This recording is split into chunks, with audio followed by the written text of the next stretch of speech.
Later this afternoon, the president will be making a major announcement focused on the childhood autism epidemic, alongside his top health advisors who are working to make America healthy again. This will be a powerful display of how the entire Trump administration is committed to addressing root causes of chronic conditions and diseases, embracing full transparency in government, and championing gold standard science. Unfortunately, there have been some jarring exceptions to this unity.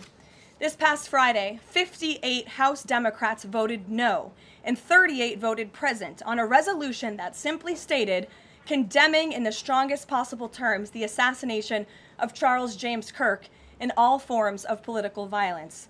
There were no strings attached to this vote. This was a simple gesture of human decency to denounce political violence.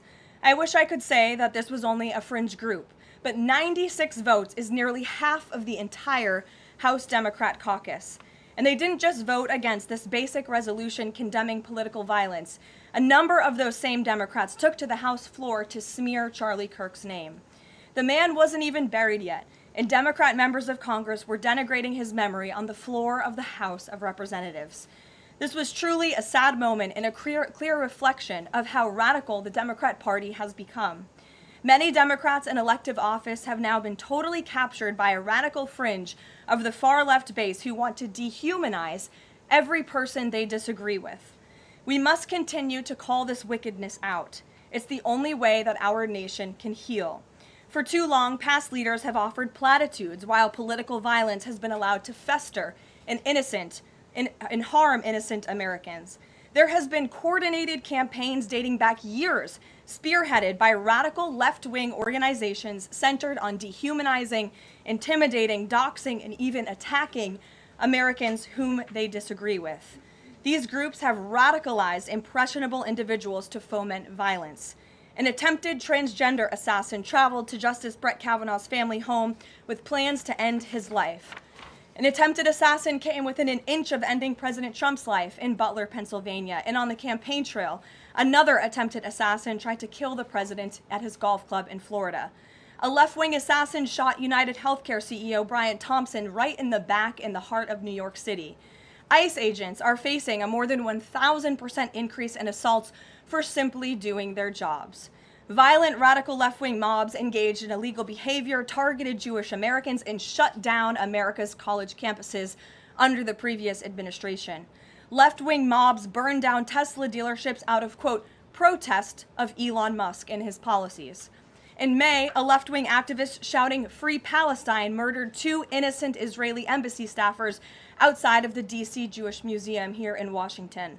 These are just a few examples, prominent examples of the growing left-wing political violence in our country. Enough is enough, and as President Trump has promised, he will directly address the dark sources funding and supporting this domestic terrorism to finally restore order in our country. The American people can expect further, very strong action on this very soon. Government and local officials said that Antifa inscriptions were engraved in these bullet casings that killed Charlie Kirk. It appears to be a trend, especially after what we saw in the Annunciation Church shooting, Catholic church shooting. Additionally, Stephen Miller recently commented on the rise in this kind of violence, saying there is a domestic terrorist movement growing in this country. The president is designating Antifa as a domestic terrorist organization.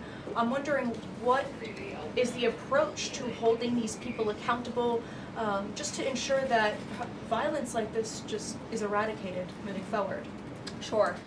Well, Antifa is going to be designated a domestic terrorist organization. The president intends to sign that executive order very soon as it's drafted, as soon as today, later this afternoon.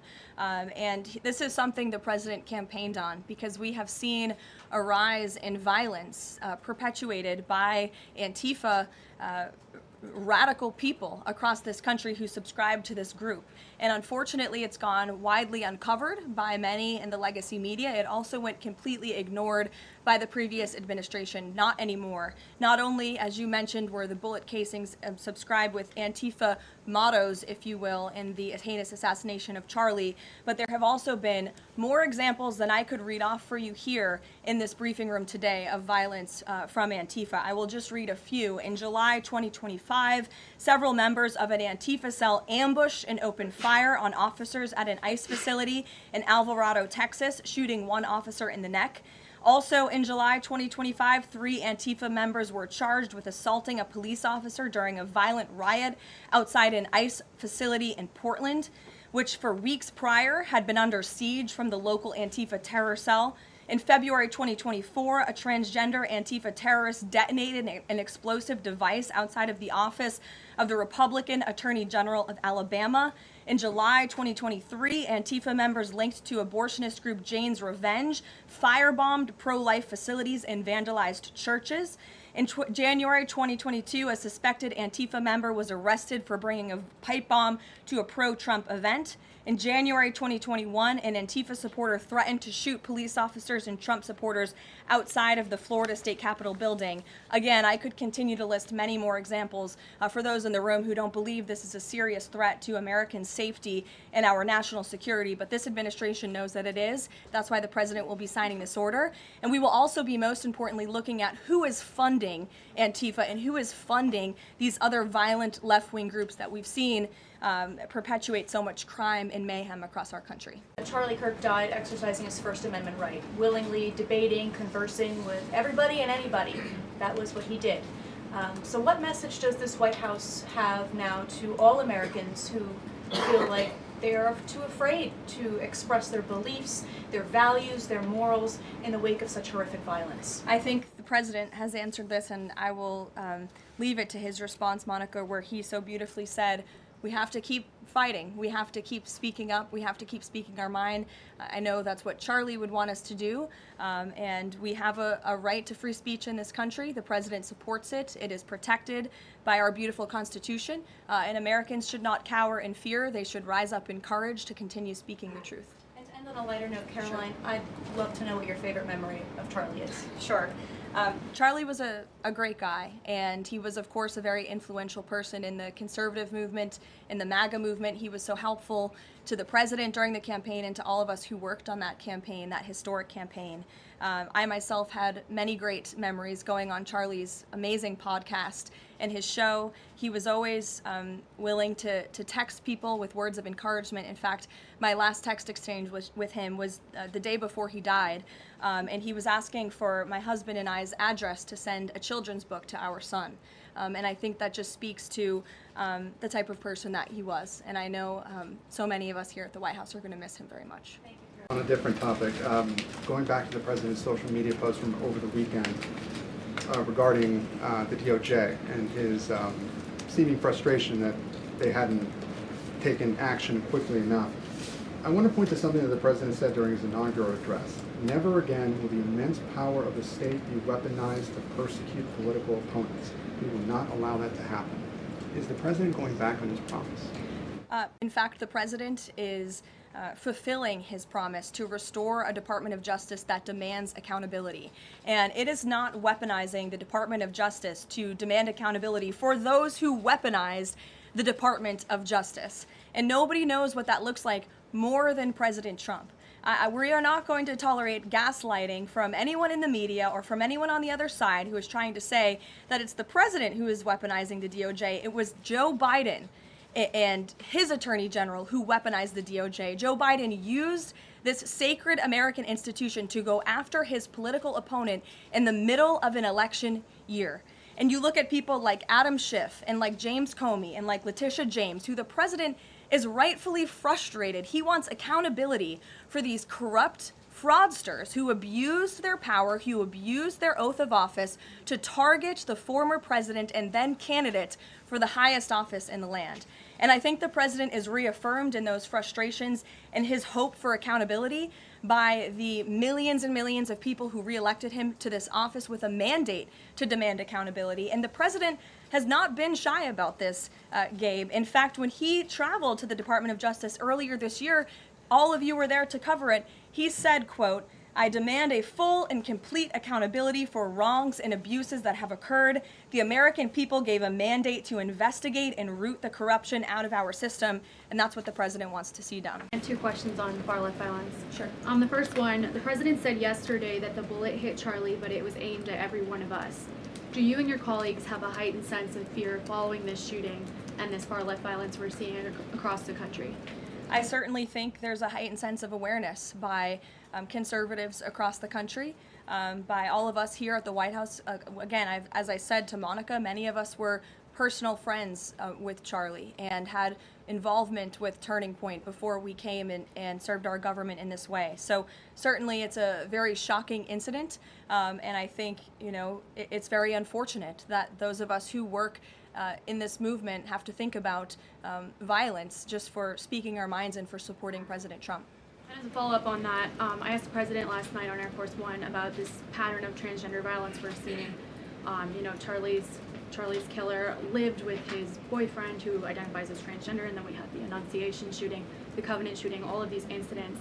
The president said that we're looking into transgender violence. Does that mean the FBI is looking into it? And can you give any more clarity on how the administration is viewing this uptick in specifically transgender violence? It's definitely something worth looking into, and I think anyone who denies that at this point is being willfully ignorant. And the administration is taking it seriously, all causes of violence, and why these people would be driven to such evil and such hatred. And there's probably many answers to that question, but the administration is really focused on all of them. For individual investigations and cases, of course, the FBI and the Department of Justice are leading those. But as for this overall violence and domestic terrorism that we're seeing, the White House and the president's policy team will be leading the charge, and that really begins with designating Antifa as a domestic terrorist organization. And I can assure you there will be additional actions to come.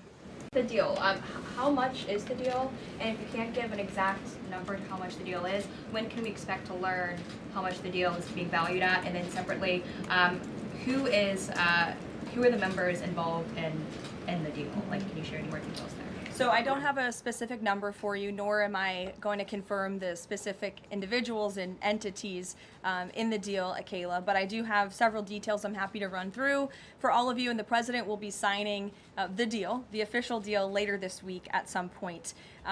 Under the terms of this deal, TikTok will be owned by a majority of American investors and controlled by a board of directors with extensive national security and cybersecurity credentials. In partnership with the U.S. government, Oracle will serve as TikTok's trusted security provider, and they will independently monitor the safety and data security of all U.S. user data on TikTok's platform. Americans' data will be stored securely in the United States without access from China. All U.S. user data will be stored on servers operated by Oracle in the United States, protected from surveillance or interference by foreign adversaries. And the algorithm, I know this is a question many of you have had, will be secured, retrained, and operated in the United States. But the case against Letitia James was extensively investigated for 5 months, and President Trump's handpicked Attorney General Eric Siebert could not find any evidence that he committed a crime. So is the president saying here it doesn't matter if there's a crime, he just wants his political enemies to be charged? Well, let me just walk you through Letitia James. Letitia James completely abused her oath of office. Letitia James was actively and openly engaged in lawfare. You talk about weaponizing the Department of Justice. What was Letitia James's campaign slogan? It was prosecute Donald Trump. She was saying she was going to prosecute Donald Trump before she even knew if Donald Trump committed a crime, which of course we did not. Those are not the words of a serious prosecutor. Those are the words of a corrupt politician who is abusing their power. She actively campaigned on that. She also led the witch hunt, the financial fraud investigation against President Trump and the Trump Organization, and an appeals court tossed that case out, a $500 million civil fraud penalty in August, which was another win for the president, and exonerated him of this witch hunt and showed that this is an individual who is corrupt and abused her oath of office. 2 foreign policy questions. President Putin has offered President Trump a 1-year extension of the most recent treaty limiting nuclear weapons. Does the White House have a reaction to that? Does the president want to accept that offer? And then one separate issue, just generally, what is the president's response or reaction to the number of countries this week who are planning to or have recognized a Palestinian state? 2 great questions, Jeff. to your first question about Russia, the president is aware of this offer extended by President Putin, and I'll let him comment on it later. I think it sounds pretty good, but he wants to make some comments on that himself, and I will let him do that. As for all of these Western nations that are recognizing a Palestinian state, the president has been very clear. He disagrees with this decision. He spoke about that in the UK, standing right next to his friend, Prime Minister Starmer, and he feels this does not do anything to release the hostages, which is the primary goal right now in Gaza, does nothing to end this conflict and bring this war to a close.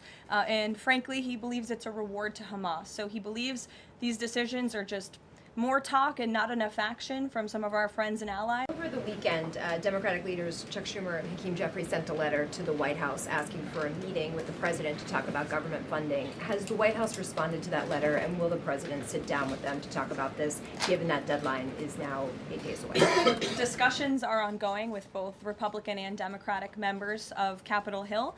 I don't have any meetings or any scheduling updates for you today, but what I will share is that what this White House wants and what Republicans want. We want a clean funding extension to keep the government open. That's all we're advocating for, a simple, clean budget extension, a straightforward, responsible solution to keep the government open to November 21st and allow the full year appropriations process to move forward.